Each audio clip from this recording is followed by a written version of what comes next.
সকালবেলায় ঘুম ভেঙেছে।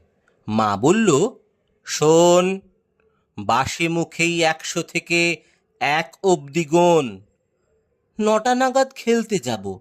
বাবা ডাকলো, বোবাই, আবুধাবির রাজধানী কি, মাস্কাট না দুবাই?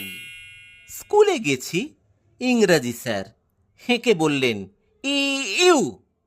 ক্যালিডোস্কোপ লিখতে গেলে কে লাগে না কিউ? খেলতে গেছি, ছোট নামার প্রথম বলেই আউট। আম্পায়ারটা বলল, ওটা বেনিফিট অফ ডাউট। রাত্রির বেলা সে কি লড়াই, গদ্যে এবং পদ্যে।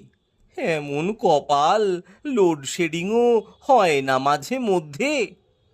এতজনের সঙ্গে আমি একলা লড়তে পারি? ও দাদু ভাই, বিচার করো, নইলে কিন্তু আড়ি।